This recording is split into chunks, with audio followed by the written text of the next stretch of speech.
Sejamos todos bem-vindos a mais essa aula.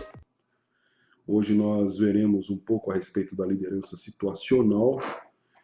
E na semana passada, apenas recapitulando, nós estávamos falando a respeito da liderança, os estilos de liderança, e mencionamos aqui as lideranças, os estilos democrático, liberal e autocrático. Falamos das diferenças dos dois e no final da aula nós perguntamos para vocês, e basicamente a gente deu um norte aí, não respondemos totalmente a questão, nós falamos a respeito, perguntamos, né, qual desses estilos de liderança seria o ideal para a gente seguir? Seria o estilo autocrático, democrático ou liberal? E eu mencionei que muitas vezes nós pensamos que é a liderança democrática. Ela tem suas vantagens, desvantagens, mas tem mais vantagens do que desvantagens. Então todo mundo tendencia a ou escolher o liberalismo liberal, pela natureza da palavra liberdade, né, pela liberalidade do estilo, ou democrático é o que sempre é mais popular, é o que vence as escolhas. No entanto, a gente vai ver pela aula de hoje que o ideal é combinar, pelo menos na visão da liderança situacional, se é essa liderança que nós vamos adotar, porque ainda tem outras mais acima, digamos assim, ela vai te orientar a combinar esses estilos de liderança. E quem que vai ser o vetor que vai te ajudar a combinar esses estilos? Num determinado momento você age como se fosse um autocrático. Em outro determinado momento, ou para um determinado grupo de pessoas, você age como se fosse um líder democrático. E para outro grupo de pessoas você deixa liberado. Em que situações a gente vai utilizar, aplicar esses estilos de maneira que essa combinação, essa configuração, ela seja benéfica tanto para os grupos, tampouco e lógico, né, para nós também, né, logicamente. Então é isso que nós vamos ver. Para a gente poder seguir uma linha de raciocínio, eu vou compartilhar minha tela com vocês. Eu mandei a apresentação que está em está em PDF aqui e a gente vai seguir alguns momentos aqui essa apresentação. Se alguém tiver alguma pergunta, é só se manifestar e que a gente abre aqui o microfone ou você mesmo consegue abri-lo e perguntar o que está ocorrendo aí, tá? Então nós temos aqui, apesar de que eu não quero começar por aqui, tá? Então eu tenho 4 páginas iniciais que são só figuras, explicando alguma coisa, mas eu vou começar lá na frente, na página 5. Apenas mostrando aqui, esse é um desenho, né? Que eu inclusive tomei como logo aqui. É um desenho que mostra uma imagem que foi divulgada pelo Paul Hersey e o Kenneth Blanchard, que são os criadores da liderança situacional, os mentores desse conceito e desse tipo de liderança. Então isso aqui ficou bem conhecido na época, apesar de que esse aqui seria uma apresentação da liderança situacional 2. Inclusive aqui está até mais avançado, acho que é mais avançado ainda que o 2. Então ele, como você pode perceber, ele divide a figura em quadrantes, né? Então você tem 4 quadrantes aqui, o E1, o E2, E3 e E4. E nesses quadrantes aqui ele coloca algumas situações. Por exemplo, na situação E1, ele coloca que aqui nessa abscissa, né, aqui nesse eixo X, você tem centrado na tarefa, é um termo. O indivíduo liderado é centrado na tarefa. Baixo, essa concentração na tarefa, esse comportamento aqui, ele é baixo ou é elevado. Então, quer dizer, indo para a nossa direita é um comportamento elevado, indo para a nossa esquerda é um comportamento baixo, centrado na tarefa. Eu acho que eu estou falando besteira aqui, tá, meu? Eu acho que é o comportamento do líder. Bom, então aqui você tem o E1 baixo, comportamento de apoio, alto comportamento diretivo. Então você tem baixo comportamento de apoio no E1 e alto comportamento diretivo. No E2, alto comportamento de apoio e alto comportamento diretivo. Aqui você percebe uma evolução. Aqui você tem alto comportamento de apoio e baixo comportamento diretivo. Esse aqui é teoricamente o contrário desse, né? Ó, baixo comportamento, alto comportamento. Baixo comportamento diretivo, alto comportamento diretivo. O E3 é o contrário do E1. E o E4, baixo comportamento de apoio, aqui é alto comportamento de apoio. E aqui é baixo comportamento diretivo e aqui é alto comportamento diretivo. O E4 é o contrário do E2. Ok? Bom, e aí você vai jogar isso com o comportamento das pessoas. Então você tem o comportamento D1, D2, D3 e D4, que aqui é onde a coisa vai se desenvolvendo. Então o desenvolvimento das pessoas é baixo ou o desenvolvimento das pessoas é elevado. D1 para essa direção e D4 para cá, com essas nuances aqui, D2 e D3. Bom, esse aqui é o mais novo, tá? O E é comportamento e o D é desenvolvimento. Então isso aqui é o mais novo, mas nós temos outros, apenas uma... Aqui a gente está explicando um pouco, a gente vai voltar no final da apresentação nesse ponto aqui, ou no momento que for necessário. Quando isso se desenvolveu, esse aqui, ó, é o quadro da liderança situacional 1. Então, liderança situacional você vê que é uma marca registrada, e aqui, mais ou menos baseado, então você vai ver que existe uma diferença para esse 4 que eu acabei de explicar agora, mais ou menos por cima, porque não foi uma explicação profunda. Mas aqui, ó, você vê comportamento com ênfase na tarefa, comportamento diretivo. E aqui, ó, comportamento suportivo, comportamento com ênfase no relacionamento. Então, essa reta aqui, com ênfase no relacionamento. Então, você vai ter um relacionamento baixo e um relacionamento alto. Aqui, também, comportamento com ênfase na tarefa. Comportamento baixo, comportamento alto. Então, aqui, ó, alta tarefa e baixo relacionamento, é o chefe, tá? No E1, no E2, alto relacionamento e alta tarefa. Aqui, baixa tarefa e baixo relacionamento, é o contrário, o E4 do E2. E o E3 é o contrário do E1, como nós já vimos lá, né? Alto relacionamento e baixa tarefa, que é alta tarefa e baixo relacionamento. Então, eles são opostos aí. Qual que é, tanto aqui como lá, qual que é a postura do líder? Qual deve ser? Bom, para ele adotar a postura, aqui está dizendo da postura, mas qual é a postura?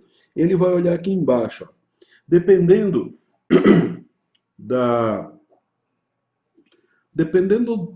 do desenvolvimento, da maturidade dos seus liderados, então você tem, ó, lembra que lá era D1 aqui, D2, D3 e D4. Aqui está o contrário, ó, M1, M2, M3, M4. Beleza? Então, dependendo da maturidade do liderado, você aplica um desses comportamentos do líder. Bom, vamos lá. Se o cara tem uma maturidade baixa, você vai determinar.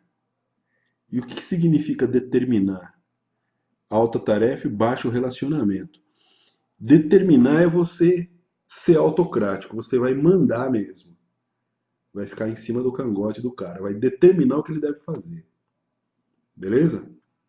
Bom, maturidade M2 e M3, elas são um pouco mais elevadas, né, do que a M1.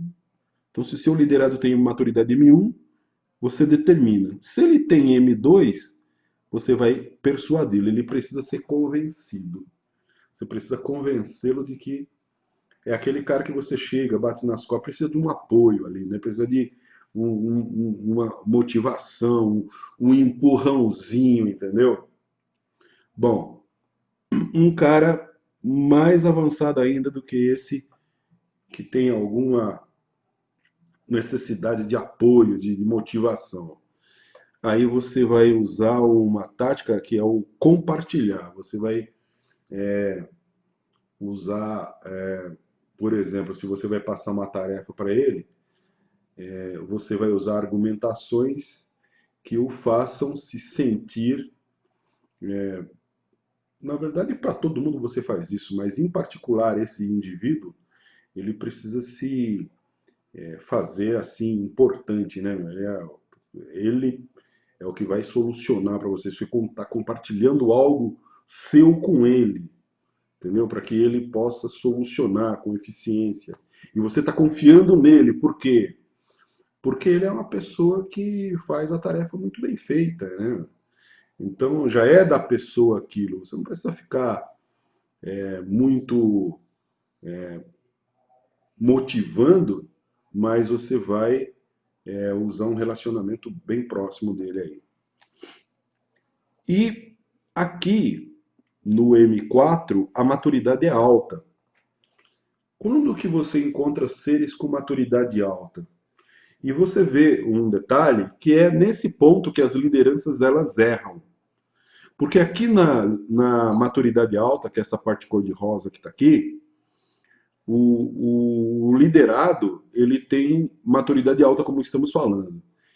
Quando que isso acontece? Quando ele conhece o trabalho. Então agora você já sabe o que significa maturidade.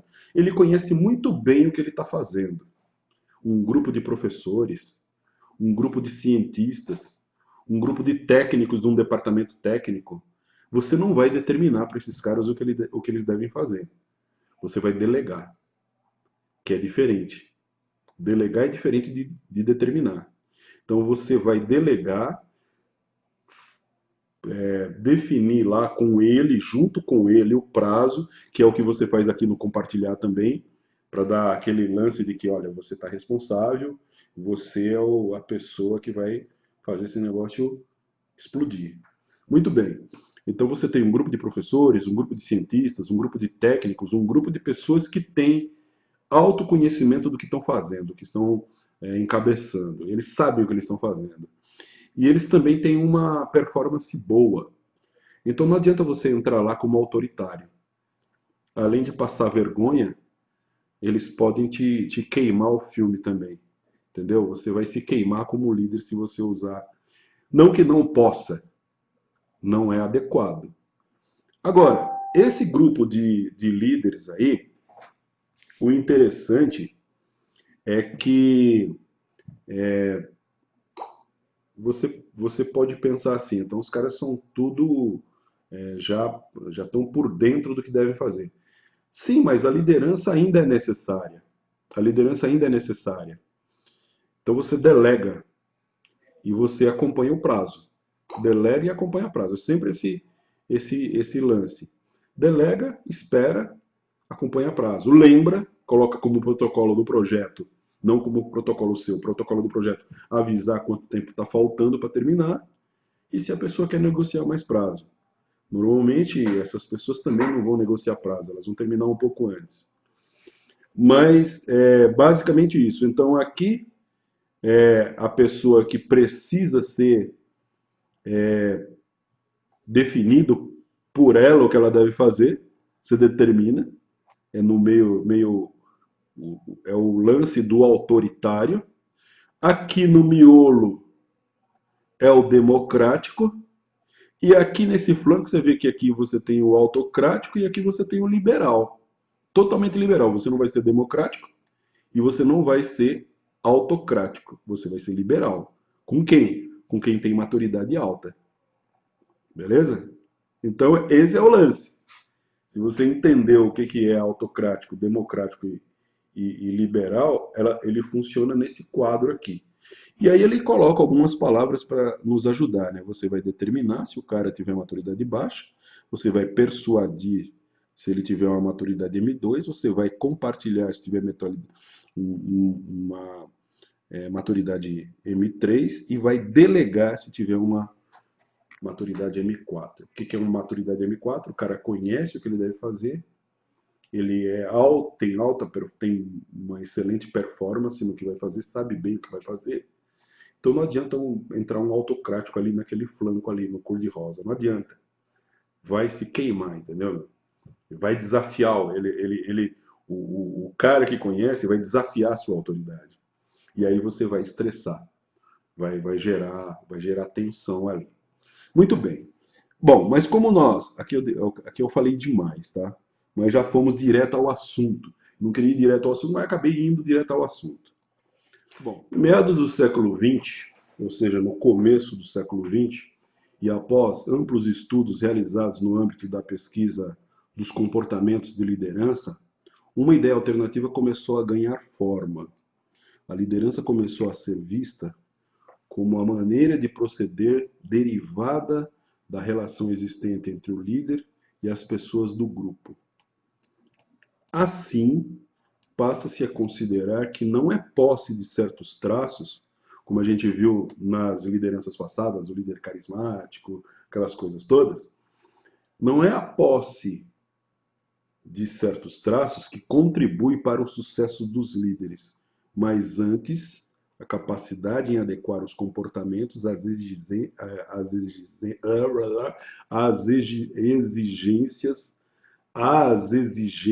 das diversas situações.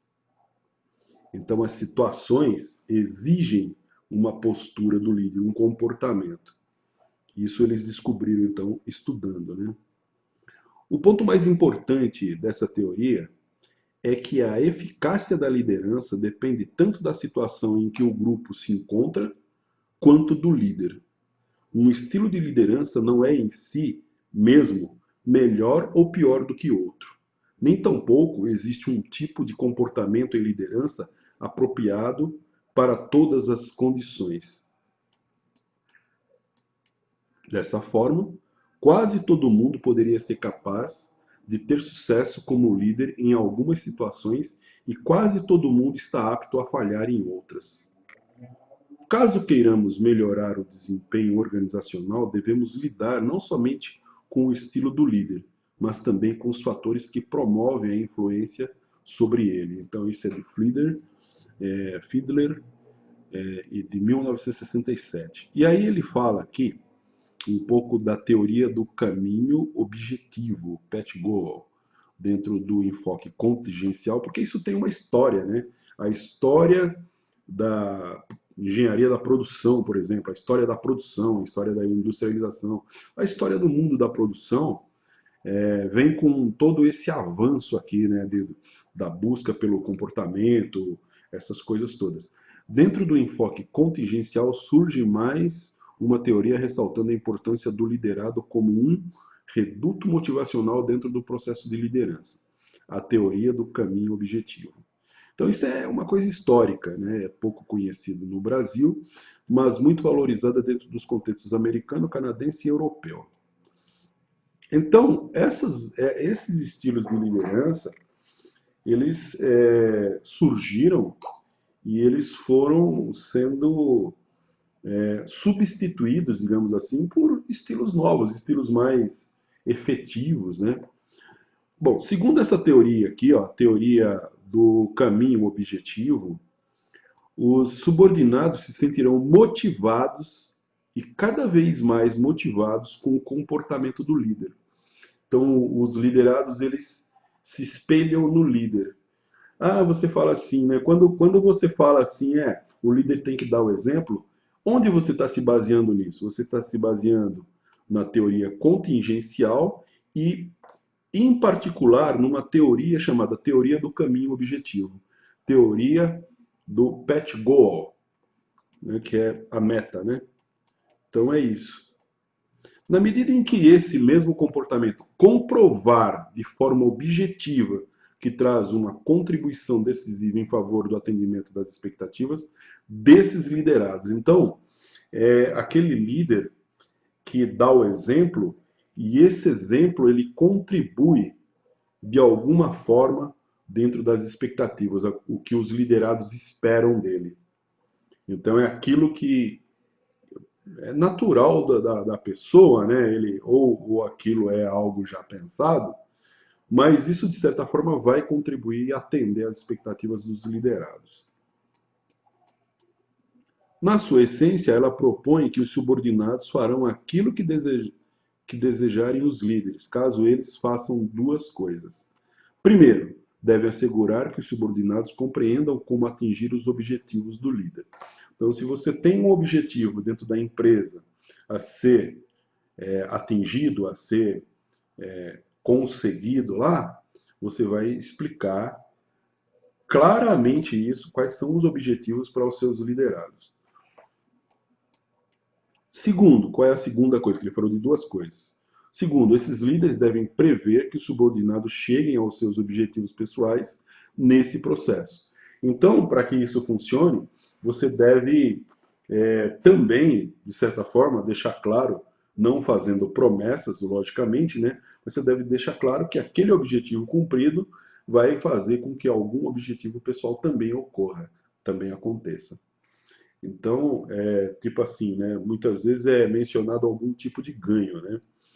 Que é uma coisa que a gente vai questionar mais para frente, mas por enquanto a gente sabe que aqui a gente está falando de uma determinada situação e esses liderados têm expectativas e essa expectativa algumas vezes é a percepção de algum valor, ou salarial, ou de educação, de conhecimento, de aprendizado, ou de uma vantagem, sei lá, de poder sair para fazer determinadas coisas dentro do seu métier lá. A tarefa do líder é, então, diagnosticar a função do ambiente e selecionar aqueles comportamentos que assegurarão que os subordinados estejam motivados ao máximo no sentido dos objetivos organizacionais. Ok? Então, isso é uma discussão feita em cima dessa teoria aqui. Bom, e aí a gente entra na parte de liderança situacional, que é mesclada aí com a teoria do caminho objetivo. Então você tem aqui comportamento do líder. Lembra que lá a gente estava falando em 4 tipos de comportamento? Eles estão definidos aqui, ó. Comportamento diretivo, o líder dirige, o subordinado não participa na tomada de decisão. O comportamento apoiante, o líder é afável e está interessado nos subordinados como pessoas.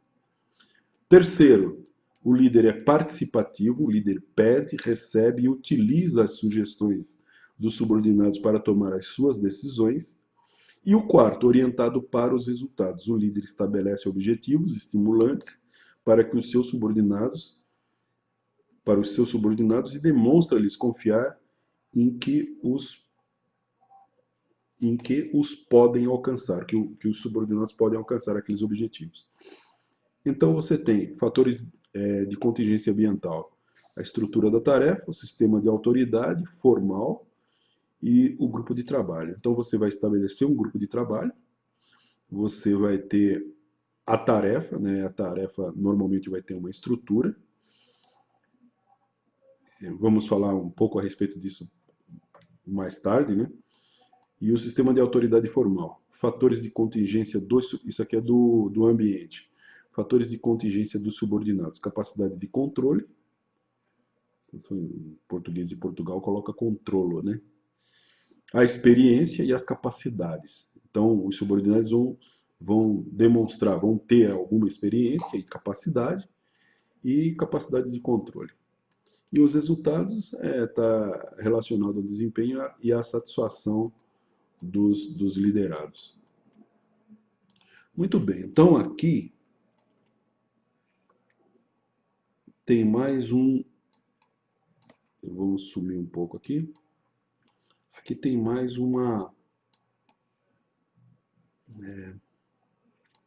gráfico, né? Liderança centrada no chefe, está indo daqui para lá. E liderança centrada nos subordinados, está indo daqui para esse canto aqui. Então você vê que a liderança centrada no chefe, ela tem uma visão, digamos assim, que é o uso da autoridade pelo gestor, o uso da autoridade pelo chefe. Então, ele está caminhando para esse ponto aqui, tá? Para esse ponto aqui. Ou seja, essa autoridade tende a diminuir, enquanto que a área de liberdade dos subordinados, ela tende a crescer. Se eu estou caminhando para esse lado aqui, aqui a autoridade do gestor aumenta e a área de liberdade do subordinado diminui. Mas quando que isso acontece? Acontece de acordo com isso aqui, ó. O gestor toma decisão e comunica. Então quer dizer que aqui ele não está considerando conversar com as pessoas, pedir opiniões. Aqui ele está sendo autoritário. Aqui, o gestor vende a sua decisão, ou seja, ele comunica e, além dele comunicar, ele tenta convencer as pessoas que aquela é uma boa decisão. Então, por isso que ele usou o termo vende a sua decisão. Nesse flanco aqui, o gestor apresenta as ideias e pede sugestões. Aqui ele já está caminhando mais para um democrático, ó. Esses daqui, ó, está caminhando para um democrático. Aqui ele está autoritário, um pouquinho autoritário, porque a ideia ainda é dele. Aqui as pessoas começam a participar, ou seja, ele comunica e as pessoas começam a participar. O gestor apresenta nesse ponto aqui, você vê que aqui mais ou menos, hipoteticamente, está na metade aqui do caminho, né? O gestor apresenta um projeto de decisão sujeito a alterações. Essas alterações, elas ocorrem de acordo com a sugestão dos subordinados. O gestor apresenta o problema, obtém sugestões e toma a decisão. Aqui, o gestor define os limites, pede ao grupo que tome uma decisão. O gestor permite que os subordinados funcionem dentro dos limites definidos. Ou seja, você vê que nesses dois aqui foi dada cada vez maior liberdade para os subordinados. Mas tenta enxergar agora, esse é um exercício aparentemente simples, tente enxergar as pessoas e suas maturidades. Aqui você vai usar essa autoridade toda com quem não tem maturidade. Ou seja, não pode ter liberdade.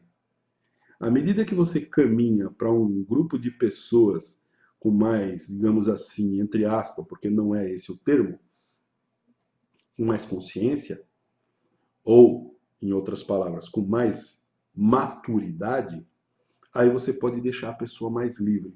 E aí você delega. Por isso que a postura dele tem sido, aqui você vê, ó, de cada vez mais liberdade para o subordinado. Você consegue perceber isso? Beleza? Bom, o modelo de liderança situacional de Hersey e Blanchard parte de um modelo que é chamado de a grelha gerencial de Blake e Moulton, do qual Hersey e Blanchard acrescentam uma nova variável ao modelo, o estilo de liderança adaptado à maturidade dos liderados, ou seja, à situação. Então aqui a maturidade é adaptado, tá? Esse estilo de liderança adaptado à maturidade dos liderados, ou seja, à situação, a maturidade dos liderados, ela gera a situação. Pessoas maduras, pessoas mais ou menos maduras, digamos assim, e pessoas imaturas. Geram três ambientes, três comportamentos, três situações diferentes. Então, esse é o Paul Hersey. O professor Paul Hersey é conhecido como uma das autoridades preeminentes no mundo da gestão e no desenvolvimento de liderança. Esse cara aqui. O outro é o Kenneth Blanchard, autor, orador e consultor de negócio. Kenneth Blanchard, caracterizado como um dos indivíduos mais evoluídos, poderoso e entendido nos negócios atualmente. Essa apresentação deve ter sido uma apresentação feita em 2012, 2010. Então, os colegas me mandam as apresentações, a gente trabalha um pouco nelas e a gente analisa aqui, né? A apresentação de 2012, mais ou menos, né? Ou seja, 8 anos atrás. Isso aqui era uma verdade há 8 anos atrás. Pode ser hoje, pode ser também, não sei. O estilo de liderança, ou o estilo do líder, e a maturidade dos liderados. É baseado em duas variáveis: comportamento do líder e a maturidade dos seus subordinados. Esse é o conceito-chave desse modelo. Que modelo? O modelo de liderança situacionista ou situacional. Então, comportamento do líder e maturidade dos subordinados. Qual é o sentido de maturidade? Essa ideia se divide em quatro formas de liderar. Primeiro, comando, adequado a pessoas com baixo nível de maturidade. A venda, esse estilo compreende alto nível de comportamento orientado para a tarefa e para o relacionamento. Participação, esse estilo orienta-se fortemente para o relacionamento, mas com pouca ênfase na tarefa. E delegação, esse estilo consiste em dar pouca atenção tanto à tarefa quanto ao relacionamento. Você delega, o cara é solto. Ele se vira. E você tem que confiar nele, porque ele é a autoridade, é o cara que conhece o assunto, o tema. Você não vai definir, você não vai comandar, você não vai dar uma de general no momento que você encontra um grupo de pessoas lá. Apesar do que a gente vê na prática, principalmente em relação a professores, que são um grupo bem autônomo, com uma autoridade muito grande, a gente vê algumas pessoas sendo assim generalescas, né? Dando uma de generalzinho quando encontra um grupo, entendeu? Quer, entendeu? Demonstrar essa força, que é o ego do ser humano faz isso, né? Ele mostra sempre autoridade, né? Comportamento do líder. Ponto positivo: reconhecimento da competência e da motivação como elementos chaves do processo de liderança. Ponto negativo: a ideia de que as pessoas imaturas devem ser tratadas com o pulso forte, mas esse tipo de tratamento não as desenvolveriam. Então aqui ele está fazendo já uma crítica ao modelo de liderança situacionista, tá? Do lado da liderança você tem o ponto positivo, que é o quê? É reconhecer a competência e dar motivação como elementos chave do processo de liderança. Mas aqui fica como ponto negativo, ou seja, você usa de força, de autoridade para as pessoas que são imaturas. Eu perguntaria, tem outra forma de fazer? Porque sabe o que acontece, não? Eu já falei para vocês isso, né? Existem pessoas que adoram aqueles chefes que às vezes mandam. Pessoas que são imaturas, normalmente precisam de orientação, né? De determinação. Você determina, você define. E normalmente, quando você tem pessoas imaturas, vez ou outra que tem um chefe autoritário, você vai perceber uma característica bem grande, é aquele chefe dando uma CR, sabe o que é CR, né? Para não falar o nome, dando uma CR no liderado. E o mais interessante, o cara gosta, o cara adora, entendeu? Então o cara é mandado para a cabana do pai Maluf e o chefe manda descer o Exu Picão no cara, entendeu? E o cara adora, o cara sai feliz da sala do chefe. Aí, como esse chefe, ele sabe falar as coisas. Ele me deu uma CR agora, eu tô até no ar até. O cara fica assim em êxtase. O cara adora. Sabe o que é parecido isso? Ó? Eu não quero ser pejorativo com nenhum tipo de religiosidade, tá? Não quero que vocês se escandalizem com o que eu vou dizer. Mas é tipo assim, vocês já viram isso, até em TV já tem. Existem algumas religiões em que o pastor, a pessoa que está à frente, seja lá quem seja, ela pega e dá uma chamada na congregação toda, tá? E as pessoas gostam, as pessoas adoram aquilo. o que que você acaba admitindo? Que você não tem maturidade. Por quê? Porque você está levando uma chamada, uma CR, de uma pessoa que não te conhece profundamente. A única pessoa que te conhece profundamente é você mesmo, entendeu? Mas você acaba aceitando. Ó, o cara, o chefinho me deu uma comida de rabo, ai que gostoso, vamos lá. Tem cara que torce para ter duas, três durante o dia, duas, três chamadas. Ele entra em êxtase. Se ele não levar uma chamada, um pito do chefe, ele não dorme à noite. Ele não faz o que tem que fazer em casa, entendeu? Entendeu? É engraçado isso, né? Mas é verdade. Estilo de comando: o sargento age como se os subordinados não fossem aptos, não têm vontade de assumir responsabilidade. Então, esse cara sargento, né, pegou esse cara de um filme aqui, né? Ele é aquele cara que ele despreza. Porque, vamos a mais um argumento, ó. Aquele cara que é um subordinado imaturo, ele paga as contas dele, às vezes, em dia, na maior parte das vezes. Ele é um cara que tem dois, três filhos, na maior parte das vezes. Ele é um cara que tem responsabilidade. Ele paga as suas contas em dia, ele leva as crianças, ele ajuda a esposa, ele faz uma série de coisas. Mas quando ele chega na empresa, ele vira uma criança e se sujeita a levar a chamada do líder, do chefe, entendeu?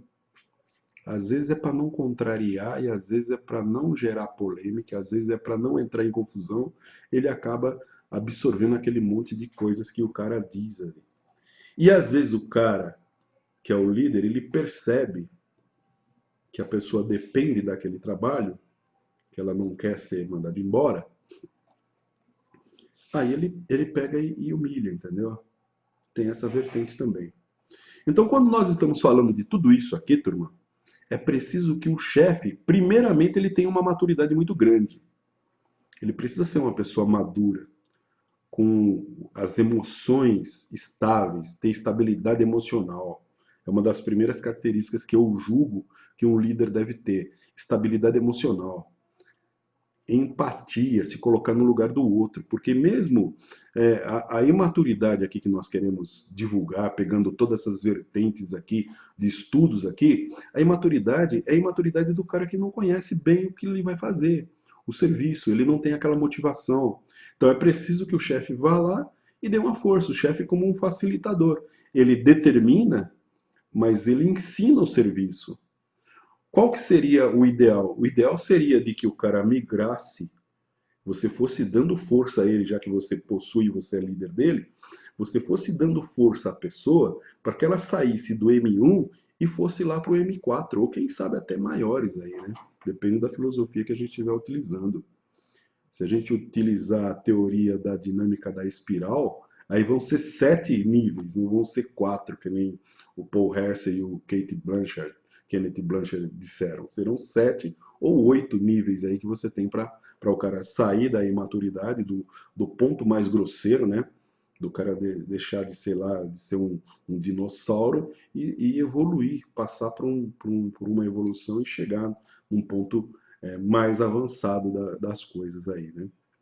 Bom, aí ele discute aqui, o estilo venda é o tipo professor, né, meu? Os subordinados mostram vontade, mas não se sentem preparados para a atividade. As pessoas, tá vendo? Então, quer dizer, você deduz que no primeiro a pessoa não tem nem vontade e nem está preparada para a atividade. Ele não sabe. E aí você determina, que é o que manda a liderança situacional. Mas eu já estou fazendo esse alerta. O fato da pessoa não saber e não ter vontade vai requisitar um pouco de paciência do chefe e ele vai orientar essas pessoas. Vai determinar, vai, mas vai orientar. O segundo comportamento seria o de venda, né? Então, o professor, os subordinados mostram vontade, mas não se sentem preparados para a atividade. Então, você também orienta. Aquele pulou um, tá? Mas tudo bem. Estilo delegação. Gerente comercial. os subordinados mostram vontade e se sentem preparados para a atividade. Então, aqui ele já pegou um grupo de pessoas diferente, né? Eu falei de professores, falei de cientistas, falei de técnicos, aqui ele já pegou subordinados dentro de uma sala de vendas, né? Os vendedores sabem o que eles fazem. Agregou valor para o que vocês conhecem na aula de hoje? Agregou. Então, beleza. Então, assim, a gente finaliza. Eu agradeço a presença de todos, obrigado pelo prestígio aqui à nossa aula. Nós vamos continuar com esse tema, já mudando para outro estilo de liderança, não é mais o liderança situacionista que nós vamos trabalhar, nós vamos trabalhar talvez aí com o modelo do Covey, da Franklin Covey, que é liderança baseada em princípios, que é um negócio gigantesco também, mas é um salto dentro da visão de liderança, um salto bem interessante. Precisa ter contato, ter lido ou ler o livro, um dos primeiros dele, né? 2 livros, né? O livro é Os 7 Hábitos das Pessoas Altamente Eficazes. E o segundo é O Oitavo Hábito. Tudo de bom, bom final de semana a todos aí.